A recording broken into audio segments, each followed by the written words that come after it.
The anesthesiologist was explaining the pre-op procedure when my world collapsed. Not metaphorically, though that came later. Literally. One moment I'm listening to Dr. Martinez describe how they'd put me under for the spinal fusion that would finally fix my compressed vertebrae, and the next moment, she's frowning at her tablet like it just showed her a picture of her grandmother in a bikini. Mr. Orrin, we have a problem. I'm Silas Orrin, 41 years old, industrial machinist at Hendrix Manufacturing, and I've been walking like a broken scarecrow for 8 months. The herniated discs in my lower spine decided to throw a party and invite all their inflamed friends. Every step feels like someone's jabbing a screwdriver between my vertebrae and giving it a good twist. What kind of problem? I asked, though I already knew it wouldn't be the good kind. Problems in hospitals are never about getting upgraded to a better room. Your surgery account shows insufficient funds. The balance is... She squinted at the screen. $0. The morphine they'd given me for pre-op made everything feel like I was watching this happen to someone else.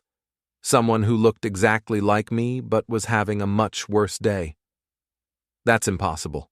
I had $94,000 in that account yesterday. My voice sounded strange, like it was coming from underwater. My wife Nola manages our medical savings. She confirmed the balance Tuesday. Dr. Martinez looked uncomfortable, the way people do when they have to tell you your dog got hit by a car, except in this case, the dog was my spine and the car was my marriage. I'll need to speak with your wife about this. The surgery is postponed indefinitely. Postponed indefinitely. Medical speak for "you're screwed, buddy." They wheeled me back to my room, and I lay there staring at the acoustic ceiling tiles, counting the holes. Somewhere around hole number 437, the morphine fog started clearing, and I remembered I had my phone. The banking app loaded slowly, like it was reluctant to show me the carnage. When it finally appeared, I stared at the screen for a full minute before my brain accepted what I was seeing. Account balance, 0.0. Recent transactions filled the screen like a grocery list written by someone having a nervous breakdown. 17 wire transfers over 4 months. All to the same recipient. Damon Vossel. Damon Vossel, my wife's ex-fiancé. The man she'd been engaged to before we met 12 years ago. The man she claimed to have no contact with anymore. The final transfer had cleared 6 hours ago. 6 hours. While I was signing consent forms and getting prepped for surgery, Nola had been moving the last of my medical fund to her ex-boyfriend. I scrolled through the transfers, each one a small stab wound. $3,000 here, $5,000 there, building up to the final transfer of $18,000 that morning. $94,000 accumulated over 3 years of overtime shifts and skipped vacations, gone. The room door opened, and Nola walked in carrying a cup of coffee and wearing her concerned wife expression. She's 38, works as a hospital administrator at St. Mary's across town, and has perfected the art of looking innocent while lying through her teeth. "How are you feeling, honey?" Dr. Martinez said there was some confusion about the account. Confusion. Like I'd accidentally put my medical savings in the wrong pocket. Confusion, I repeated, holding up my phone. Is that what we're calling it? Her face went through several expressions in rapid succession. Surprise, confusion, then something that might have been relief that the charade was finally over. Silas, I can explain. Explain what? Explain how you've been stealing from me for 4 months? Explain how you transferred $18,000 this morning while I was getting ready for surgery? Explain Damon Vossel? She sat down in the visitor chair, and I noticed she was wearing a new dress. Expensive looking. Probably cost more than one of those wire transfers. It's not what you think. What I think is that you drained my surgery fund to pay for your ex-boyfriend's lifestyle. What I think is that you've been lying to me for months. What I think is that you just canceled my surgery so Damon could have whatever the heck he needed $94,000 for. Nola's composure cracked slightly. Damon needed help with his business. It was supposed to be temporary. I was going to put it back before the surgery. When? After I'm paralyzed? After I can't work anymore? After we lose the house because I can't make payments while I'm in a wheelchair? Don't be dramatic, Silas. It's just postponed. Just postponed. Like my spine was a dentist appointment that could be rescheduled when convenient. Get out, I said. Silas, please. Get out of this room, get out of my sight. And get out of my life. She left, taking her expensive dress and her fake concern with her. I lay there for another hour, staring at those ceiling tiles and thinking about the architecture of my marriage. How many other accounts did Nola manage? How many investment apps did she access that I never saw? How many years had I been living in controlled financial blindness? My sister Leora arrived at 4 o'clock, bringing the kind of righteous fury that only family can provide. She's 39, works as a branch manager at First National Bank, and has never liked Nola. Turns out her instincts were better than mine. I brought someone, she said, stepping aside to let a man in a suit enter the room. Silas Orrin? I'm David Chen, attorney. Your sister called me. Within an hour, I had divorce papers drawn up and notarized right there in the hospital bed. Emergency motion to freeze all remaining assets filed before visiting hours ended. The notary, a tired-looking woman named Mrs. Patterson, seemed impressed by the efficiency. In 30 years of notarizing documents, I've never done a divorce filing in a hospital room, she said, packing up her stamp. But I've also never seen someone steal their spouse's surgery money. After they left, I called Hendricks Manufacturing and told them I'd be out indefinitely. My supervisor, Bill Hendricks, was understanding in the way that only another man with back problems could be. Take care of yourself, Silas. The job will be here when you're ready. If I was ever ready. If my spine held together long enough for me to be ready. That evening, alone in the hospital room, I started making a list. Not a grocery list or a to-do list, a revenge list. Nola had stolen my surgery money, but she'd also given me something valuable in return. Absolute clarity about who she really was. The nurse came in to check my vitals around 9 o'clock. How's your pain level, Mr. Orrin? I thought about it. The physical pain in my back was constant, a grinding ache that never quite went away. But there was another kind of pain now, sharper and more immediate. About an 8, I said. She adjusted my morphine drip. This should help. But morphine couldn't touch the kind of pain I was feeling, the kind that comes from realizing your wife has been systematically robbing you for months while you worked overtime to pay for surgery that might keep you walking. I closed my eyes and started planning. Nola thought she was smart, moving money around behind my back, playing the concerned wife while funding her ex-boyfriend's lifestyle. But she'd made one crucial mistake. She'd left her tablet charging in my room. The tablet sat on my bedside table like a loaded weapon. Nola had forgotten it in her hurry to escape my questions, and now it was broadcasting her secrets in soft blue light. Hospital IT policy required all personal devices to be registered with their network. Nola's tablet had been automatically backing up to her cloud account every time she visited, and she'd never bothered to turn off the auto-sync feature. 12 years of marriage, and she still didn't understand basic digital security. I knew her passwords. We'd shared them years ago, back when we trusted each other, back when I thought marriage meant partnership instead of financial espionage. Her email password was still Sunshine 2019, the year we'd taken our last real vacation together.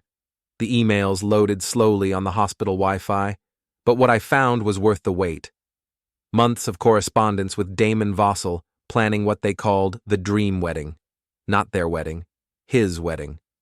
To someone named Rebecca Martinez.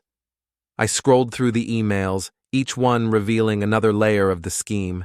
Damon wasn't just getting married, he was throwing the most expensive wedding in county history, and my surgery money was funding it. Nola, the caterer needs another $15,000 for the upgraded menu. Can you transfer it today? Rebecca will notice if we cheap out on the food. D.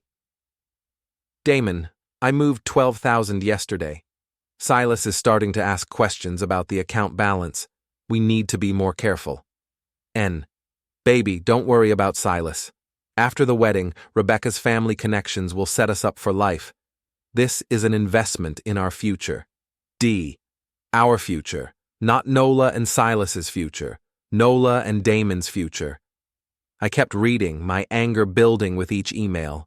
They weren't just planning a wedding, they were planning a money laundering operation. The vendors were charging triple their normal rates, then kicking back cash to Damon. My surgery money wasn't just paying for flowers and cake, it was funding a criminal enterprise. The venue coordinator says we can inflate the rental fee to $40,000 instead of $15,000. That gives us an extra $25,000 in cash back. Make sure Silas doesn't see the receipts. D. Already handled. I've been managing all our accounts for years. He never checks the statements. N. Never checks the statements. She was right about that. I'd trusted her completely, let her handle all our finances while I focused on work and my deteriorating spine. The perfect mark. But the emails revealed something else. Something that made my stomach clench even through the morphine haze. This wasn't a recent development. The earliest emails in the chain were dated 8 months ago, right around the time my back problems started getting serious. Nola had been planning this theft since the day I first mentioned needing surgery. My phone buzzed. Text message from an unknown number. Mr. Orrin, this is Dr. Sarah Martinez from the Treasury Department's Financial Crimes Division. We need to speak with you regarding recent transfers from your medical account. Can we meet tomorrow? Treasury Department, Federal Investigators. My stolen surgery money had attracted the attention of people who carried badges and guns. I texted back, I'm in room 314 at General Hospital. Come whenever you want. 20 minutes later, Dr. Martinez arrived with a partner, Agent Wilson. They looked like accountants who'd been issued firearms, which I suppose they were. Mr. Orrin, we're investigating a network of businesses that have been overcharging for wedding services and returning the excess as cash payments. Your wife's transfers to Damon Vossel connect to several vendors we've been monitoring. Agent Wilson pulled out a tablet and showed me a chart that looked like a family tree designed by someone with obsessive-compulsive disorder. Lines connected dozens of businesses. Caterers, florists, venues, photographers, all linked to a central node labeled Vossel Wedding Services. Damon Vossel has been coordinating with these vendors to inflate invoices, then splitting the excess payments. It's a sophisticated laundering operation, and your medical fund appears to have been one of their primary funding sources. So, I'm not just a victim of theft, I said. I'm evidence in a federal case. Exactly. We'll need copies of all your financial records, email communications, and any other documentation related to the transfers. I handed them Nola's tablet. Start with this. She left it here by mistake. Dr. Martinez's eyes lit up like I'd just given her the winning lottery numbers. This could contain months of coordination between your wife and the suspects. We'll need a warrant to access it legally, but this gives us probable cause. After they left, I lay in the hospital bed thinking about the architecture of betrayal. Nola hadn't just stolen from me, she'd made me an unwitting participant in a federal crime. Every dollar she'd transferred had connected me deeper into Damon's web of fraud. My phone rang. Leora. How are you holding up, brother? I've been better. The feds are involved now. Turns out Nola and her boyfriend were running a money laundering scheme with my surgery fund. Jesus, what do you need? That was Leora. Straight to the point, no wasted sympathy, just practical solutions. It's why she'd succeeded in banking while I was still turning wrenches for a living. I need surgery money, the real kind, from a legitimate source that won't get seized as evidence. How much? $94,000, maybe more, depending on complications. Silence on the line. $94,000 was more money than either of us had ever had at one time. It was a house down payment, a college education, a lifetime of car repairs. "I'll refinance my house," she said finally. "Leora, no. I can't let you. You're not letting me do anything. I'm choosing to do it. But I have conditions." "Name them." "No settlements, no plea bargains, no mercy. We prosecute everyone involved to the fullest extent of the law. Nola, Damon, anyone else who touched your money, they all go down. Deal. And Silas? When you're walking again, we're going to make sure everyone in this town knows exactly what kind of person Nola Vero really is." After she hung up, I called the hospital's IT department and reported Nola's tablet as abandoned property. They'd hold it for 72 hours, then turn it over to security. By then, the feds would have their warrant, and Nola's digital secrets would become government evidence. I spent the rest of the evening reading through the emails I'd already downloaded to my phone. The deeper I dug, the more elaborate the scheme became. Damon wasn't just laundering money through wedding vendors. He was connected to a network that included county inspectors, building contractors, and city planning officials. My surgery money had funded corruption that reached into every level of local government. But there was something else in the emails, something that made my hands shake even through the morphine. References to Dee's brother and the defense contract situation. Damon's brother worked for Meridian Defense Systems, a contractor that built components for military aircraft. The wedding money wasn't just being laundered, it was being used to pay for information that violated export control laws. My stolen surgery fund had somehow become connected to national security crimes. I closed my eyes and tried to process the magnitude of what Nola had done. She hadn't just robbed me, she'd made me an unwitting participant in a conspiracy that could land people in federal prison for decades. Tomorrow I'd start fighting back. Tonight, I'd let the morphine carry me into dreamless sleep, the kind that comes when you finally stopped pretending your life is something other than what it really is. The last thing I remember before falling asleep was the sound of my phone buzzing with another text message. I didn't check it. Whatever fresh disaster was announcing itself could wait until morning. I had bigger problems to solve. The morphine was wearing off when Nola's mother arrived the next morning. Mrs. Eleanor Vero, 62 years old, retired nurse, and the woman who'd taught her daughter that lying was an acceptable form of communication. "Silas, dear, Nola told me about the misunderstanding with your account." Misunderstanding. The Vero family had a gift for creative vocabulary. "Hello, Eleanor. Come to check on your investment?" She had the decency to look confused, though with the Vero women, confusion was often a performance art. "I don't know what you mean."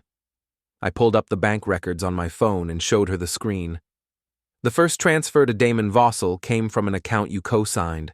Your signature, your social security number, your authorization." Her face went through the same expression sequence I'd seen from Nola the day before. Surprise, confusion, then resignation. "Nola said it was for a business investment.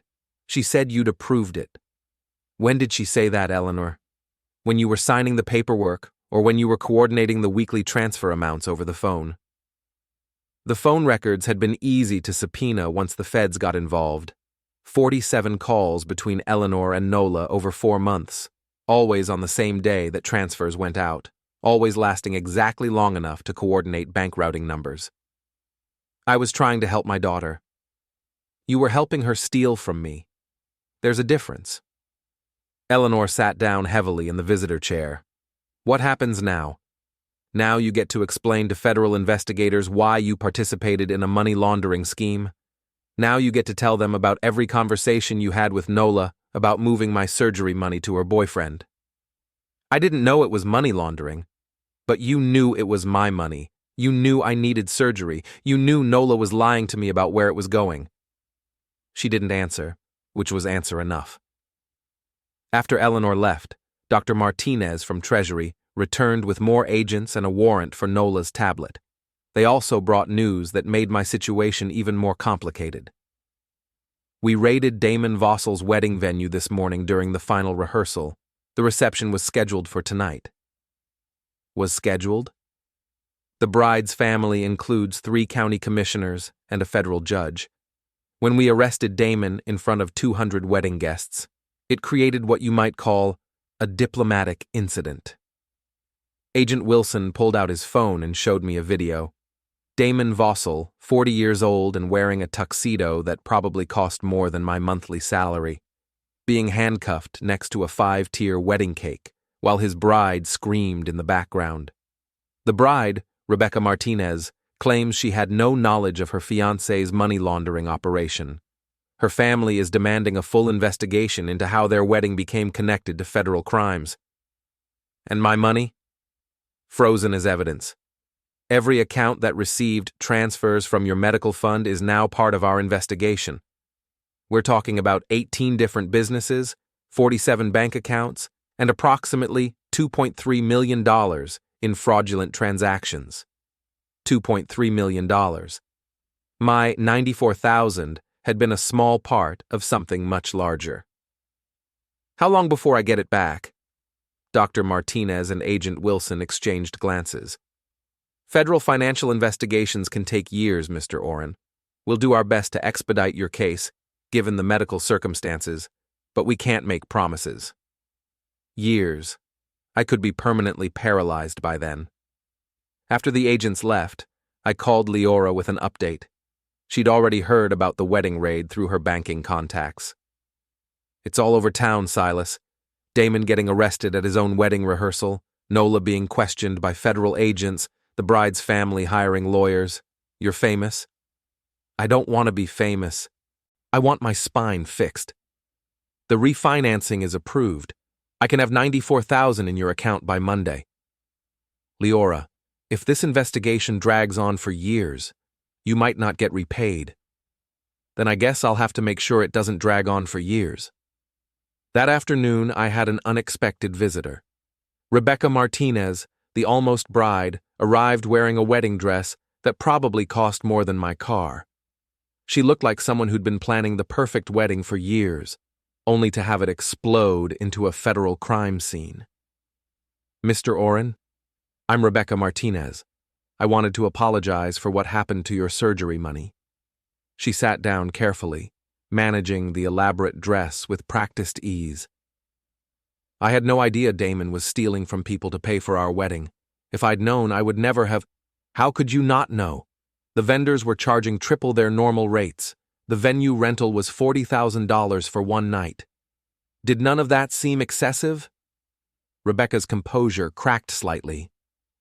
Damon said his family had money. He said his brother's defense contracting business was very successful. I thought we were just having an expensive wedding, not a criminal enterprise. His brother's defense contracting business was part of the crime. They were using wedding money to pay for classified information. I know that now. The FBI explained it to me this morning, right after they arrested my fiancé in front of my entire family. She looked like she was about to cry, and I found myself feeling sorry for her despite everything. She'd been as much a victim of Damon's scheme as I had, just in a different way. What will you do now? I'm cooperating with the investigation. I've turned over all our wedding planning documents, financial records, communication with vendors. I want to see everyone involved prosecuted. Including my wife? Especially your wife. She knew you needed surgery. She knew that money was meant to keep you walking. What she did was... Rebecca paused, searching for the right word. Evil. After Rebecca left, I spent the evening thinking about the expanding circle of Nola's betrayal. It wasn't just me she'd hurt. It was Rebecca, her family, the legitimate vendors who'd been dragged into the scheme, everyone who'd trusted Damon Vossel with their money or their daughter. My phone buzzed with a text from an unknown number. Silas, this is Nola. We need to talk. Meet me at Rosario's tomorrow at 7. Rosario's was the Italian restaurant where we'd had our first date 12 years ago. Nola was either being sentimental or manipulative, and I was betting on manipulative. I texted back, "No. If you want to talk, come to the hospital. Bring your lawyer." She didn't respond. The next morning, Dr. Chen called with an update on the divorce proceedings. The emergency asset freeze is in place, but Nola's attorney is filing counter motions. They're claiming the transfers were authorized joint account transactions. I never authorized anything. That's what we'll argue in court. But Silas, you should know, Nola has hired Margaret Kellerman. Margaret Kellerman was the most expensive divorce attorney in the county, the kind of lawyer who charged more per hour than I made in a week. How is she paying for Kellerman? All our accounts are frozen. That's a very good question. We're looking into it. That afternoon, I had my answer. Leora called with news from her banking contacts. Nola opened a new account at First National 3 weeks ago. She's been moving money there from sources we haven't identified yet. The account currently has $47,000. $47,000. Enough to pay for the best divorce lawyer in town and still have money left over for living expenses. Where did she get $47,000? We're working on that. But Silas, there's something else. The account was opened with Eleanor Vero as a co-signer. Eleanor, Nola's mother, hadn't just helped steal my surgery money, she'd helped hide the proceeds. I closed my eyes and felt something shift inside me, something that had nothing to do with my damaged spine. For months, I'd been the victim in this story, the trusting husband who'd been betrayed and robbed. But victims don't get revenge.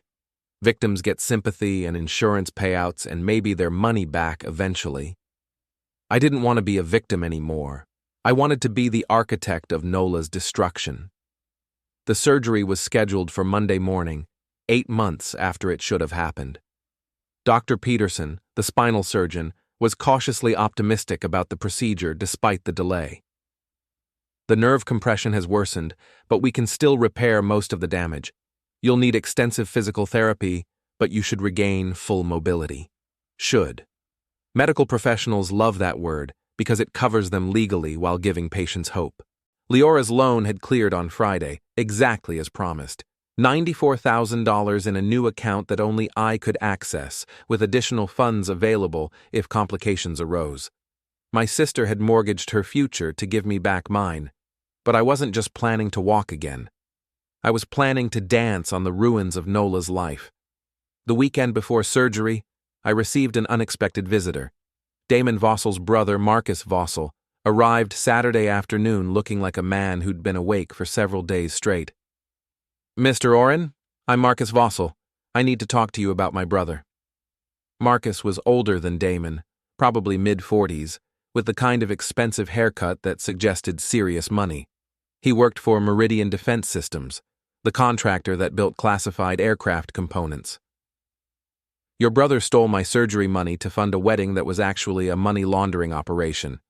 What's to discuss?" "The defense contract situation. The FBI thinks I was selling classified information to fund Damon's scheme." "Were you?" Marcus sat down heavily. "No, but I did something almost as stupid. I guaranteed some of Damon's vendor payments with my security clearance as collateral." "What does that mean?" "It means if Damon's scheme had been discovered while I was still guaranteeing payments, I would have lost my clearance and my job. It means I had a financial incentive to keep his operation running. And now? Now I'm probably going to prison for conspiracy charges I didn't even know I was committing." I studied Marcus Vossel's face, looking for signs of deception. He seemed genuinely terrified, which suggested he was either telling the truth or an excellent actor. "Why are you telling me this?" "Because I want to make a deal. I have information about Damon's operation that the FBI doesn't know yet. Bank accounts in the Cayman Islands, vendor kickback arrangements, other victims besides you. What do you want in return?" "I want you to tell the FBI that I'm cooperating voluntarily, that I came to you first instead of waiting to be arrested." It was a reasonable request from a man facing federal conspiracy charges, but I had a better idea. "I'll do more than that. I'll recommend you for witness protection if you help me with something else." "What?" "I want to destroy Nola completely. Not just financially, socially, professionally. personally. I want her to lose everything she cares about." Marcus considered this. "What did you have in mind? How much do you know about your brother's relationship with my wife? They've been planning to run away together after the wedding money was laundered. Damon was going to divorce Rebecca and disappear with Nola to somewhere without extradition treaties." The information hit me like a physical blow. Nola hadn't just stolen my surgery money, she'd been planning to abandon me entirely. "Do you have proof of this?" Marcus pulled out his phone and showed me a series of text messages between him and Damon. "Nola's got the account set up in Costa Rica. After Rebecca's wedding, we'll have enough clean money to disappear permanently. She's already filed divorce papers against Silas. D. Are you sure about this? Running from federal charges is serious business. M. Nola's been planning this for months. She's got fake passports, offshore accounts, everything we need. Silas will never see us again. D. Fake passports, offshore accounts. Nola had been planning this betrayal since before my back problems started getting serious. When were these messages sent? 3 weeks ago, right before the FBI started closing in. 3 weeks ago, Nola had still been visiting me in the hospital, still pretending to be the concerned wife, still lying about bank errors and temporary transfers. "Marcus, I'm going to make you a deal. You give me everything you have on Damon and Nola's escape plan, and I'll not only recommend you for witness protection, I'll make sure the FBI knows you're the reason they caught them." "What are you planning?" "I'm planning to make sure Nola never gets the chance to disappear." That evening, I called Agent Wilson and arranged a meeting for Sunday morning. I had information to trade, and I wanted to make sure the trade was profitable for everyone involved. Sunday morning, Agent Wilson arrived with Dr. Martinez and a digital recorder. I handed over Marcus Vossel's phone and explained his offer to cooperate. "This is significant intelligence, Mr. Orrin. The offshore accounts alone represent a major breakthrough in our investigation." Marcus Vossel came to me voluntarily. He wants to make things right.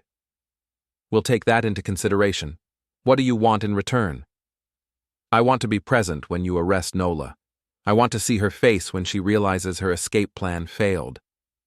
Agent Wilson and Dr. Martinez exchanged glances. "That's highly irregular." "So was stealing my surgery money to fund a money laundering operation. So was planning to flee the country with fake passports. So was making me an unwitting participant in federal crimes. We'll see what we can arrange." Monday morning, I was prepped for surgery with a new kind of anticipation. Not just the hope of walking again, but the certainty that Nola's world was about to collapse completely. The anesthesiologist was the same Dr. Martinez who'd delivered the bad news about my account balance 2 weeks earlier. "Ready for this, Mr. Orrin?" More than ready. As the anesthesia took hold, my last conscious thought was about the text message I'd sent to Nola that morning. "Surgery is today. Wish me luck." She'd responded immediately, "Good luck, honey. I love you." She had no idea that by the time I woke up, federal agents would be waiting at her apartment with arrest warrants and evidence of her planned escape to Costa Rica. The surgery was a success, but the real operation was just beginning. I woke up from surgery to find Agent Wilson sitting in the visitor chair, holding a cup of coffee and wearing the satisfied expression of someone who'd just solved a difficult puzzle. "How do you feel, Mr. Orrin?" "Like someone just rebuilt my spine with titanium screws and good intentions. How did the arrest go?" "Your wife was remarkably surprised to see us. She was in the middle of packing when we arrived at her apartment." Agent Wilson pulled out his phone and showed me a photograph. Nola's apartment, which I'd never seen before since I hadn't known she had one, looked like a staging area for a military evacuation. Suitcases, boxes of documents, and stacks of cash covered every surface. We found $47,000 in cash, 2 sets of fake passports, and bank routing numbers for accounts in Costa Rica, Panama, and Switzerland. 2 sets of passports? One for her, one for Damon Vossel. They were planning to disappear together as soon as the wedding money finished laundering. The morphine made everything feel distant, but the anger cut through the pharmaceutical haze like a blade. Nola hadn't just stolen from me, she'd been planning to abandon me completely. Where is she now? Federal holding facility downtown.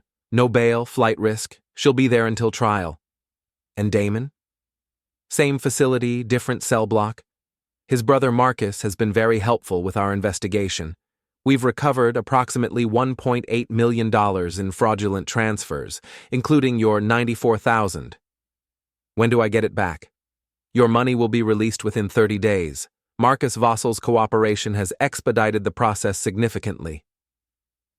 Dr. Peterson arrived for post-surgical rounds, checking my incisions and testing nerve responses in my legs. Everything looked good. Better than good, actually. The fusion was successful, Mr. Orrin. You'll need 6 weeks of recovery time, then physical therapy, but I expect full mobility within 3 months. 3 months. By Christmas, I'd be walking normally for the first time in almost a year.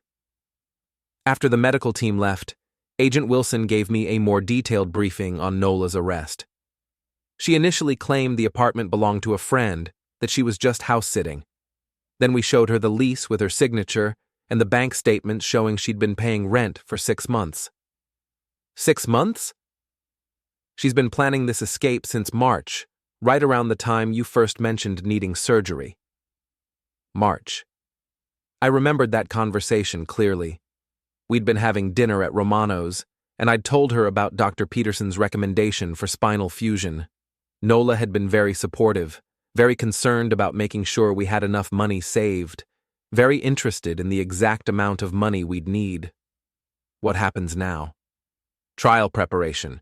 Your testimony will be crucial since you're the primary victim of the medical fund theft. But Mr. Orrin, there's something else you should know. Agent Wilson's expression became more serious. We've identified 11 other victims of similar schemes. Damon Vossel has been targeting people with medical savings accounts for over 2 years. How many people? 11 couples where one spouse needed expensive surgery. In every case, the other spouse was recruited to divert medical funds to fake wedding expenses. 11 couples. Nola wasn't just a betraying wife. She was part of a systematic operation that targeted people at their most vulnerable moments. Were any of the other surgeries canceled? 3. 2 people are now permanently disabled because their procedures were delayed too long. The morphine couldn't touch the rage that information generated. Nola and Damon hadn't just stolen money. They'd stolen people's mobility, their independence, their futures. I want to testify against all of them. Nola, Damon, Eleanor, everyone involved. We were hoping you'd say that. That afternoon, Leora arrived with flowers, magazines, and the kind of gossip that only a small town can generate. It's all anyone's talking about, Silas. Nola getting arrested, the fake passports, the secret apartment. Mrs. Henderson from down the street said she always knew something was wrong with that marriage. Mrs. Henderson thought something was wrong when I painted the garage door blue instead of white. True, but she's not wrong this time. Leora sat down and opened a magazine. The hospital where Nola worked has suspended her pending investigation. Turns out she'd been accessing patient financial information to identify potential targets. She was using her job to find victims. Hospital administrators have access to insurance claims, payment plans, medical savings accounts. She could identify people with expensive procedures scheduled and significant savings to steal. The scope of Nola's betrayal kept expanding. It wasn't just personal. It was professional, systematic, criminal, on a scale I hadn't imagined. There's more, Leora continued. Eleanor Varro has been arrested as a co-conspirator.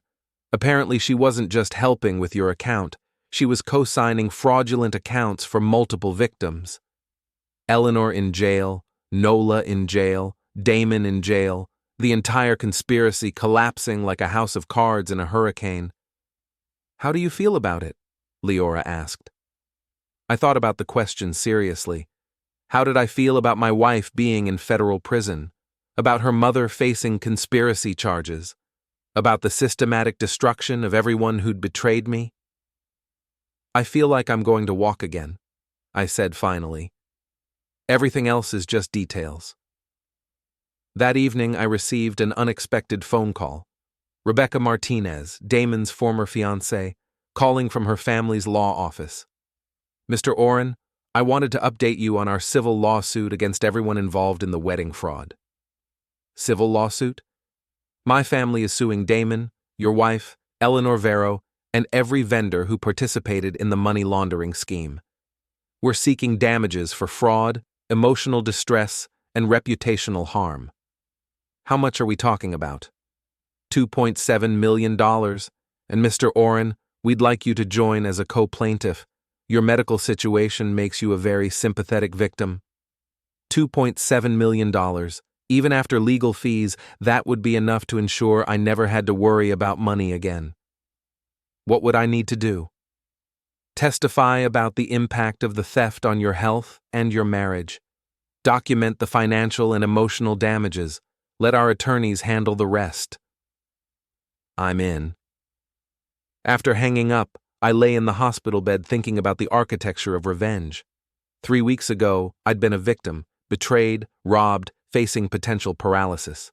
Now I was a federal witness, a civil plaintiff, and the key to destroying everyone who'd hurt me. Nola had taught me that marriage could be a weapon. Now I was going to teach her that divorce could be a nuclear bomb. My phone buzzed with a text message from an unknown number. "Mr. Orrin, this is Margaret Kellerman, your wife's attorney. We need to discuss a plea arrangement." I texted back, "No plea arrangements, no deals, no mercy. See you in court." She didn't respond. Tuesday morning, Dr. Peterson cleared me to go home with a walking frame and strict instructions about physical therapy.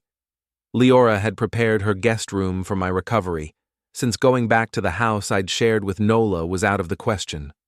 As the orderly wheeled me toward the hospital exit, I thought about the last time I'd been in a wheelchair, 8 months ago, when my back first gave out completely. Then, I'd been scared, dependent, facing an uncertain future. Now, I was just getting started. The revenge was only beginning. 6 weeks later, I was walking without assistance for the first time in almost a year. Not just walking, striding. The physical therapy had been brutal, but effective. My spine was stronger than it had been in years, supported by titanium hardware and fueled by righteous anger. The federal trial was scheduled to begin in 2 weeks. Nola, Damon, Eleanor, and 17 co-conspirators would face charges ranging from wire fraud to money laundering to conspiracy. The prosecution had built their case around my stolen surgery money, making me the star witness in what the media was calling the wedding scam of the decade. I was walking out of my final physical therapy session when my phone rang. Margaret Kellerman, Nola's attorney, calling with what I assumed would be another plea bargain offer.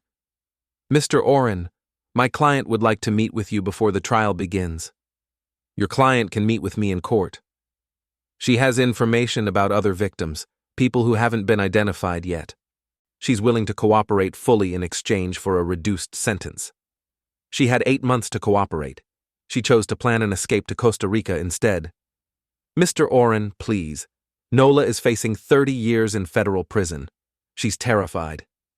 She should have thought about that before she stole my surgery money."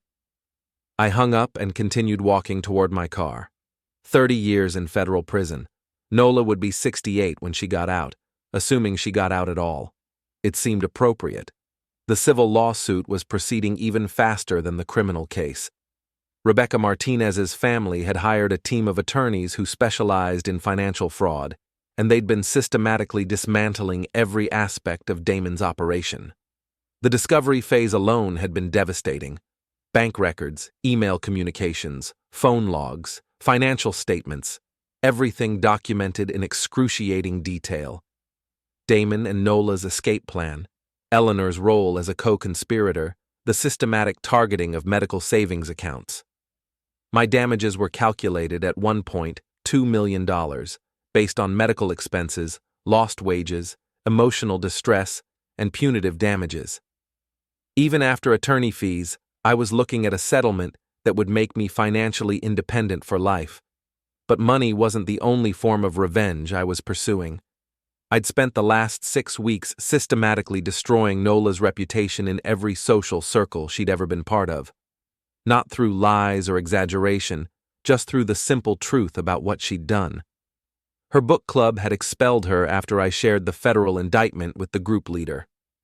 Her yoga studio had revoked her membership when other students learned about the surgery money theft. Her professional associations had suspended her pending the outcome of the criminal trial.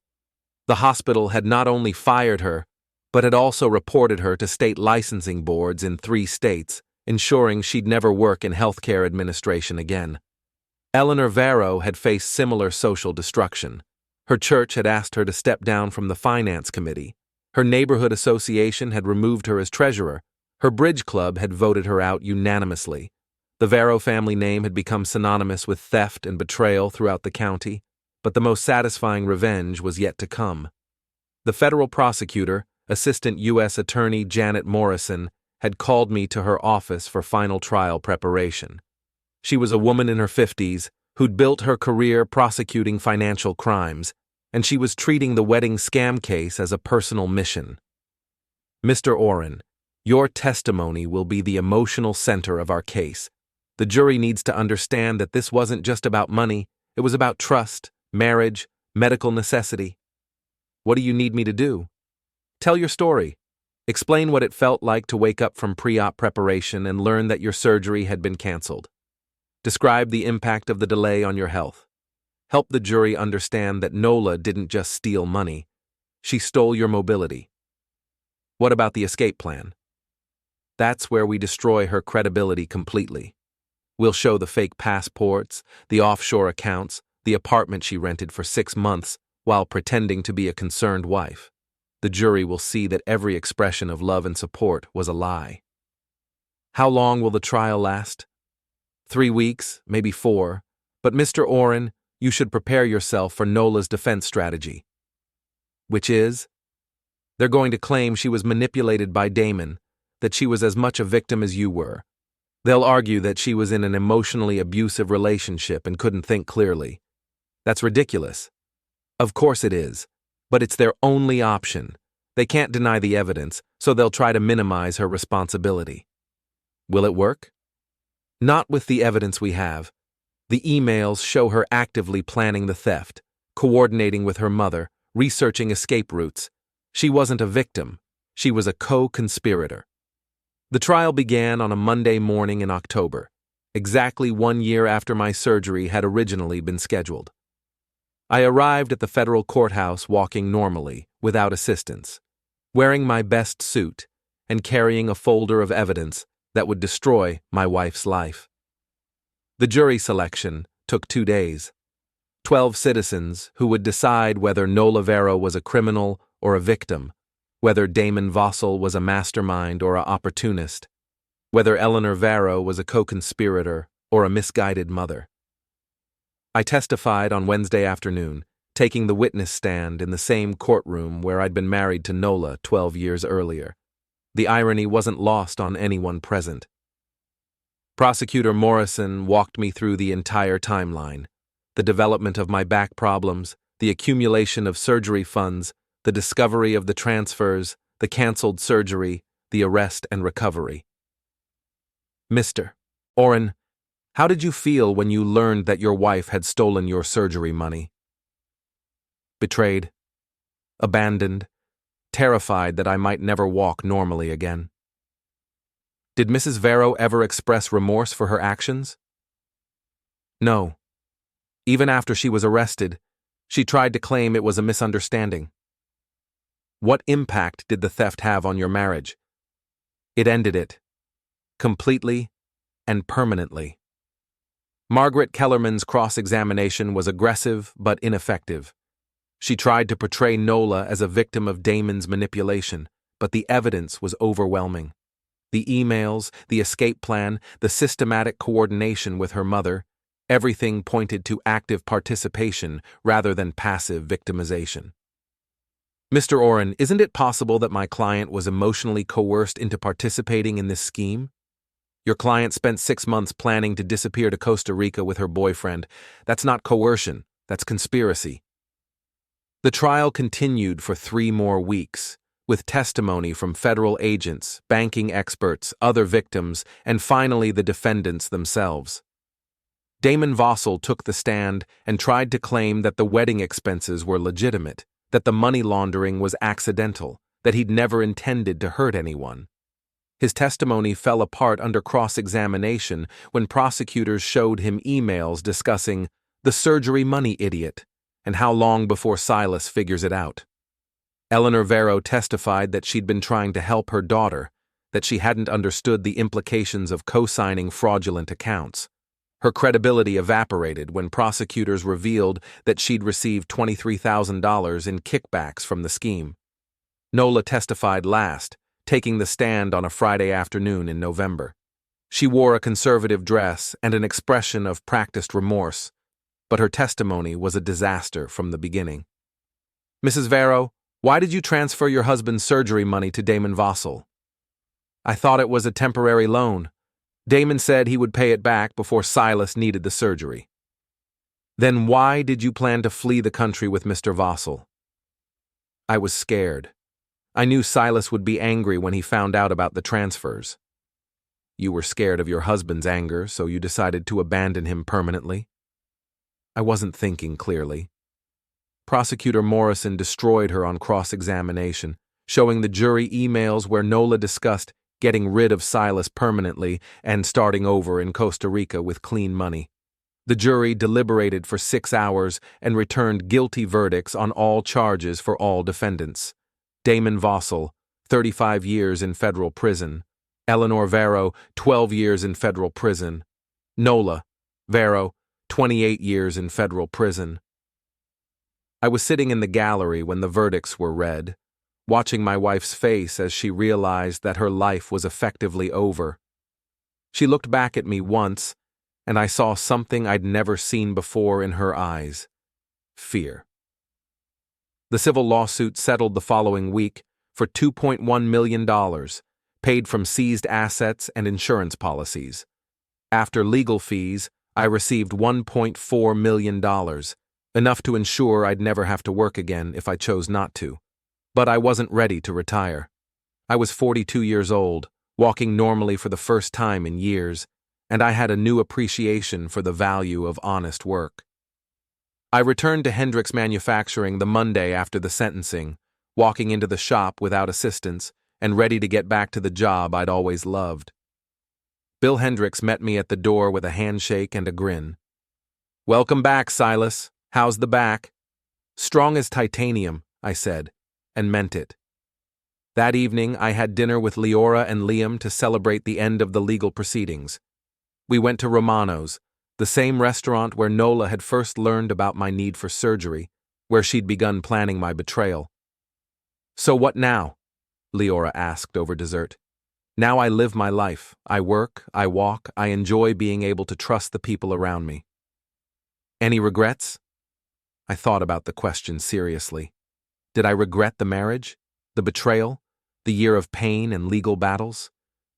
"No regrets," I said finally. Nola taught me something valuable. "What's that?" "She taught me that I'm stronger than I thought I was, strong enough to survive betrayal, strong enough to fight back, strong enough to walk away from people who don't deserve my trust.